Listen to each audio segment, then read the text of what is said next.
I will always remember the day you kissed my lips, light as a feather. And it went just like this. No, it's never been better than the summer of 2002. We were only 11, but acting like. Assalamualaikum warahmatullahi wabarakatuh. Salam sejahtera untuk kita sekalian. Selamat siang. Jumpa lagi bersama kami kelompok 4. Di sini sebelum kami memaparkan materi kami, saya akan memperkenalkan nama-nama kelompok kami. Yang pertama, Rita Rolofu, yaitu saya sendiri. Yang kedua, Mariam Pula Kupin. Yang ketiga, Yosepus Apalem. Yang keempat, Tuel Makafiana Benameng. Yang kelima, Maria Magdalena Mangar. Yang keenam, Novita Sari Urjel. Yang ketujuh, Sarci Lorenzi Badlaeri. Yang kedelapan, Monica Priscilia Saleki. Yang kesembilan, Raymond Silvanai. Yang kesepuluh, Yunus Madan Suwarko.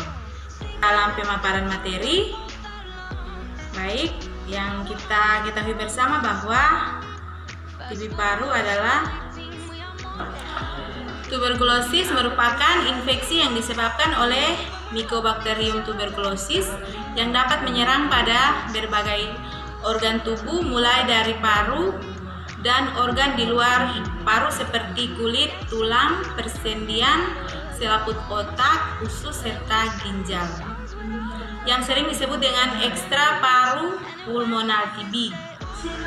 Tuberkulosis adalah penyakit infeksius yang terutama menyerang penyakit parenkim paru. Nama tuberkulosis berasal dari tuberkel yang berarti tonjolan kecil dan keras yang terbentuk waktu sistem kekebalan membangun tembok mengelilingi bakteri dalam paru.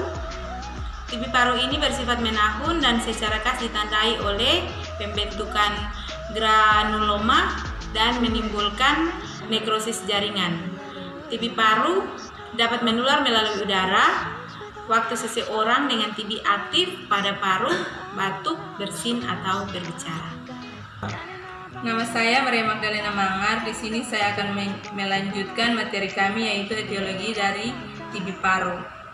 Penyebab dari penyakit tuberkulosis paru adalah terinfeksinya paru oleh Mycobacterium tuberculosis yang merupakan kuman berbentuk batang dengan ukuran sampai 4 mikron dan bersifat anaerob. Sifat ini menunjukkan kuman lebih menyayangi jaringan yang tinggi kandungan oksigennya, sehingga paru-paru merupakan tempat prediksi penyakit tuberkulosis. Kuman ini juga terdiri dari asam lemak lipid yang membuat kuman lebih tahan terhadap asam dan lebih tahan terhadap gangguan kimia dan fisik. Penyebaran tuberkulosis yaitu melalui droplet nukleus, kemudian dihirup oleh manusia dan menginfeksi. Perkenalkan, nama saya Mariam Pula Kupin dari kelas D. Saya akan melanjutkan etiologi dari TB paru. Di sini saya akan membawakan tentang manifestasi klinis TB paru. Menurut Donna L. Wong tahun 2008, tanda dan gejala tuberkulosis adalah A. Demam. Umumnya subfebris, kadang-kadang 40-41 derajat Celcius. Karena ini sangat berpengaruh oleh daya tahan tubuh pasien dan berat ringannya infeksi kuman tuberkulosis yang masuk. Biasanya terjadi demam persisten. A. Malasia. Penyakit TB paru bersifat radang yang menahun. Gejala malasia sering ditemukan anoreksia, berat badan makin menurun, sakit kepala meriang, nyeri otot, dan keringat malam. Gejala semakin lama semakin berat dan hilang timbul secara tidak teratur. Penurunan berat badan dan batuk ada atau tidak terjadi karena adanya iritasi pada bronkus. Batuk ini diperlakukan untuk membuang produk radang. Sifat batuk dimulai dari batuk kering atau non-produktif. Keadaan setelah timbul peradangan menjadi produktif atau menghasilkan stuntum atau dahak. Keadaan yang lanjut berupa batuk darah, hemotenesia karena terdapat pembuluh darah yang cepat. Kebanyakan batuk darah pada TB terjadi pada dinding bronkus atau perkembangan secara perlahan selama berminggu-minggu sampai berbulan-bulan. Peningkatan potensi pernapasan. B. Ekstensi buruk pada tempat yang sakit. H. Bunyi napas hilang dan bronkitasar bengkak pada saat perkusi. I. Manifestasi gejala yang umum, pucat, anemia, kelemahan, dan penurunan berat badan. Terima kasih. Ya, perkenalkan nama saya Penyembuhan Dinamin. Di sini saya akan melanjutkan materi kami tentang patofisiologi dari tuberkulosis. Menurut Somantri Irman 2008, infeksi diawali karena seorang menghirup Bacillus Mycobacterium tuberculosis. Bakteri menyebar melalui jalan napas menuju alveoli lalu berkembang biak dan terlihat bertumpuk. Perkembangan Mycobacterium tuberculosis juga dapat menjangkau sampai ke area lain dari paru atau lobus atas. Basil juga menyebar melalui sistem limfe dan aliran darah ke bagian tubuh lain, yaitu ginjal, tulang, dan korteks cerebri, dan area lain dari paru lobus atas. Selanjutnya, sistem kekebalan tubuh memberikan respons dengan melakukan reaksi inflamasi. Neutrofil dan mikrofag melakukan aksi fagositosis atau menelan bakteri.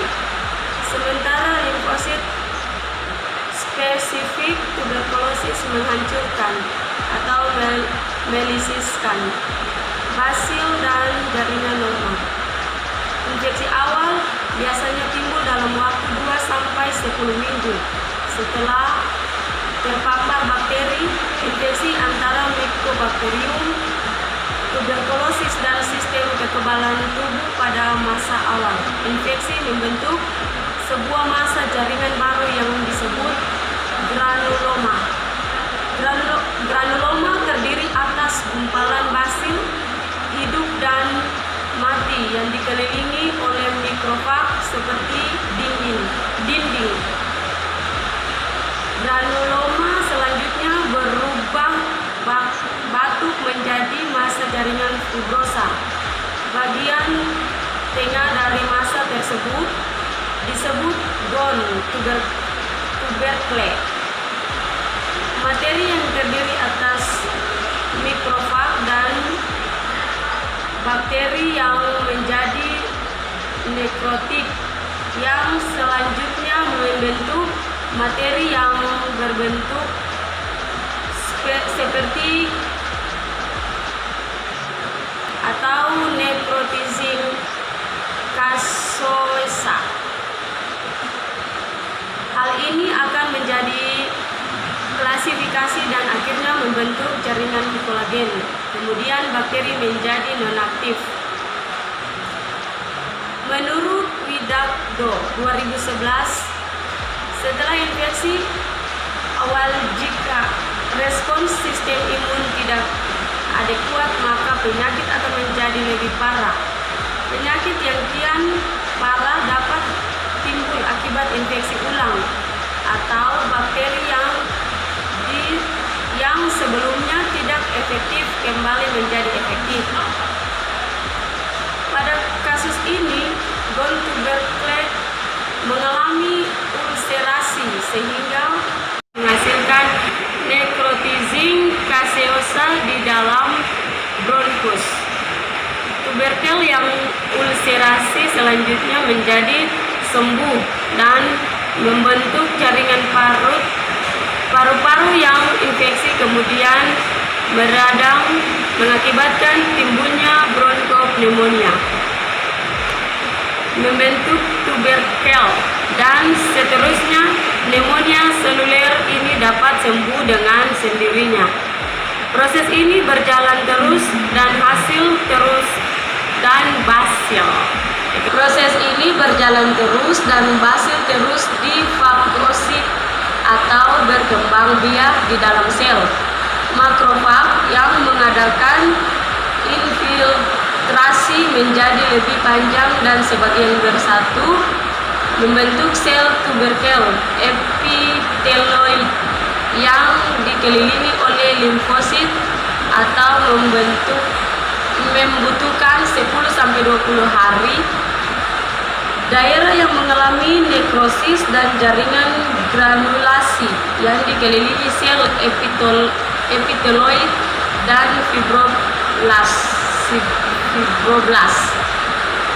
berikan respons berbeda, kemudian pada akhirnya membentuk suatu kapsul yang dikelilingi oleh tuberkel. Pemeriksaan penunjang yang dapat dilakukan yaitu 1. Pemeriksaan dahak mikroskopis. Pemeriksaan dahak berfungsi untuk menegakkan diagnosis, menilai keberhasilan pengobatan dan menentukan potensi penularan. Pemeriksaan dahak untuk menegakkan diagnosis dilakukan dengan mengumpulkan 3 spesimen dahak yang dikumpulkan dalam 2 hari. Kunjungan yang berurutan, kunjungan sewaktu-waktu. Dahak dikumpulkan pada saat suspek tuberkulosis datang berkunjung pertama kali. Pada saat pulang, suspek membawa sebuah pot dahak untuk mengumpulkan dahak pada pagi hari kedua. B. Dahak dikumpulkan di rumah pada pagi hari kedua. Segera setelah bangun tidur, pot dibawa dan diserahkan sendiri kepada petugas. C. Dahak dikumpulkan pada hari kedua saat menyerahkan dahak pada pagi hari. Kedua, pemeriksaan backstage. Dasar teknik pemeriksaan biakan dengan backstage ini adalah metode radiometrik Mycobacterium tuberculosa. Metabolisme asam lemak yang kemudian menghasilkan CO2 yang akan dideteksi growth indeksnya oleh mesin ini dapat menjadi salah satu alternatif pemeriksaan biakan secara cepat untuk membantu menegakkan diagnosis dan melakukan uji kepekaan. Bentuk lain teknik ini adalah dengan memakai Mycobacteria growth indikator 2B. 3. Pemeriksaan darah. Hasil pemeriksaan darah rutin kurang menunjukkan indikator yang spesifik untuk TB paru. Laju endap darah jam pertama dan jam kedua dibutuhkan. Data ini dapat dipakai sebagai indikator tingkat kestabilan keadaan nilai keseimbangan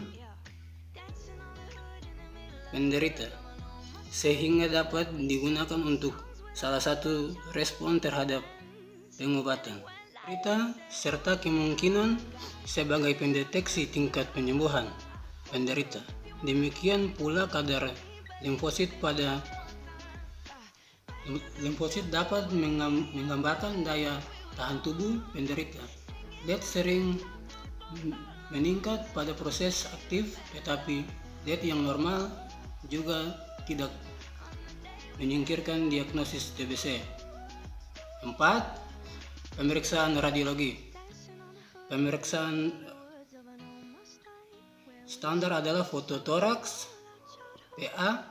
Pemeriksaan lain atas indikasi ialah foto lateral, top lordotik, CT scan pada kasus di mana pada pemeriksaan spuntum SPS positif, fototoraks tidak diperlukan lagi.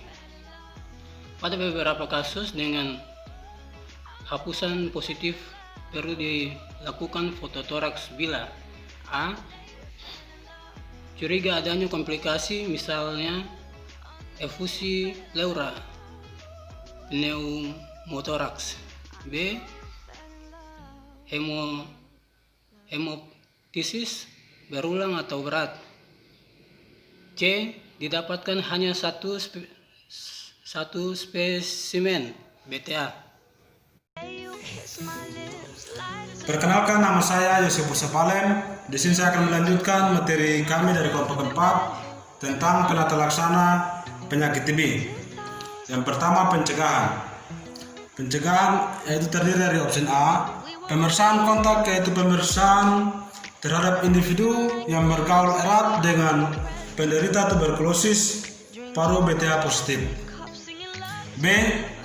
Masa Catch-Stry, yaitu pemeriksaan misalnya terdapat kelompok-kelompok populasi tertentu, misalnya karyawan rumah sakit, siswa-siswa pesantren. Yang C. Vaksinasi BCG. D. Komflaksis dengan menggunakan INH 5 mg per berat badan selama 6-12 bulan.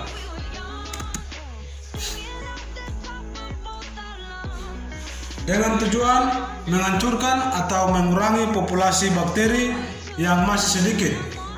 E. Komunikasi, informasi, dan edukasi tentang penyakit tuberkulosis kepada masyarakat menurut Mutakin Arif 2008. Ya, kita masuk dalam poin yang kedua, yaitu pengobatan. Tuberkulosis paru dapat diobati terutama dengan agen kemoterapi, agen antituberkulosis selama periode 6-12 bulan. 5 medikasi garis depan dan yang digunakan adalah isoniazid dalam kurung INH, rifamycin dalam kurung R-RIF, streptomycin dalam kurung SM, etambutol dalam kurung IMB, dan pirasinamid dalam kurung PZA, kepromethazine, kenamycin, etionamid, natrium para-aminosilat, amikasin, dan siklisin merupakan obat-obat baris kedua Smelser-Susane menurut Smelser-Susane C 2001. 3. Penata laksana pada pasien tuberkulosis multidrug resistance didefinisikan sebagai resistensi terhadap 2 agen anti-tuberkulosis lini pertama yang paling poten, yaitu isoniazid dalam kurung INH dan rifamycin MDR TB berkembang selama pengobatan TB. Ketika mendapatkan pengobatan yang tidak adekuat, hal ini dapat terjadi karena beberapa alasan, yaitu pasien mungkin merasa lebih baik dan menghentikan pengobatan, persediaan obat habis atau langka, atau pasien lupa minum obat. Awalnya resistensi ini muncul sebagai akibat dari ketidakpatuhan pengobatan selanjutnya. Transmisi train MDR TB menyebabkan terjadinya kasus resistensi primer. Tuberkulosis paru dengan resistensi dicurigai kuat jika kultur basil tahan asam BTA tetap positif.